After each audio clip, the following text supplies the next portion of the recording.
The city of Mariupol in the Donbass area has become a symbol of the armed conflict. There, a large neo-Nazi group of the Azov battalion is quartered in industrial lands and in the port. A teleSUR team was present in the area. Alejandro Kirk has more details. In Soviet time, the port city of Mariupol on the Black Sea was named after Andrei Zhdanov, a Bolshevik leader born here. These buildings are typical of that time, when housing was a social priority of the state. With accelerated serial construction and plant services, the main goal was to ensure shelter for all, rather than aesthetic details. It was the simple, egalitarian life in the land of the Soviets. Many of these buildings are now destroyed or burned down during the offensive of the Donetsk People's Militia and Russian forces against the Ukrainian militia infiltrating the houses. Fighters of the neo-Nazi Azov group barricaded themselves in these buildings with firing points, using civilians for protection. Many residents have left the city, 150,000 according to the Russian command. For those who remain, life is extremely hard. The violence has driven them into the cellars, with the guns roaring day and night. Svetlana's baby sleeps peacefully in the darkness, oblivious to everything that is happening around him. His mother takes care of him. Around February 24, the lights went out and the gas was cut off. This we did not expect. We didn't realize what it was that had blown. 2 shells knocked down a pole, blew up windows, doors, no stores, no money, no ATMs. How do we go on with our lives? We have to evacuate this city. Maybe then it will be rebuilt from these ashes and we will return to our beloved city. A bomb fell in this courtyard on March 10, according to the neighbors. This crater symbolizes fear. For some, it doesn't really matter who is to blame. What counts is this: the destruction of their homes and perhaps their lives. Fortunately, spring is defeating cold, and cooking outdoors is less harsh. Who is to blame?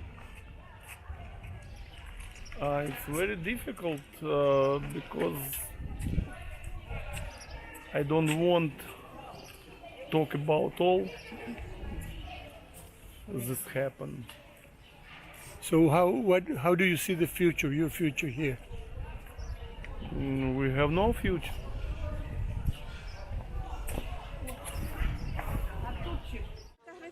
They are simple people. War always has that immediate devastating effect on everything. Nothing is the same. Everything deteriorates along with the destroyed cars, the collapsed buildings, the blown up trees. The perplexed faces of those suddenly left without a world, without explanations, looking for their families or some water, a loaf of bread. А сами лежим просто в больнице, муж раненый. Her husband is wounded. А вот здесь вот все сгорело у нас. And her house is right over there. It's burnt to the ground. Вот я хотела бы, может быть, как-то деток, чтобы знали, что мы живы, здоровы. She wants to give a message to her children who are not here, to tell them that she is healthy and she is alive.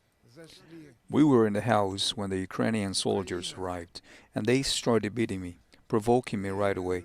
And they took things, they took cigarettes, they took food. They beat me on the floor. I still have a headache. Why all this? I don't know. But not all is despair. Solidarity awoke all over Russia. On this occasion, a team from the Russian RT News channel distributes food, water and medicine. This is what they told us. We've been traveling to Mariupol from Donetsk almost on a daily basis. We've been delivering humanitarian aid, medicine, bread, food, water, anything that they need. People here, they've been living in shelters for more than a month already. No electricity, no communication, no food, nothing absolutely. And as you can hear, shelling is still taking place. And, I'm spending everything I can here, my own money, my friends' money, and because the situation is very dire. And beyond everything, there are also those with full clarity of thought. Like this gentleman, former serviceman of the Soviet army, desperate to fight the Nazis. I am a high-caliber mine clearing specialist. If you need my expertise, I'm ready at any time to provide any kind of help, guidance, or advice. Azov would not let people out. No one was allowed to leave here. We were a live target that they were defending themselves with. We knew that Russia was not going to attack that hard, and we felt humiliated. You will see that on our floor we have more than 1,000 people saved.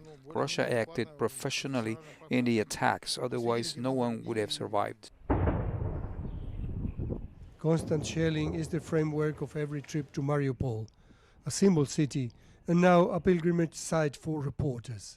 When cannons fall silent, it will be the beginning of a new life. Cristian Inostroza and Alejandro Kirk, teleSUR, Mariupol, Donbass.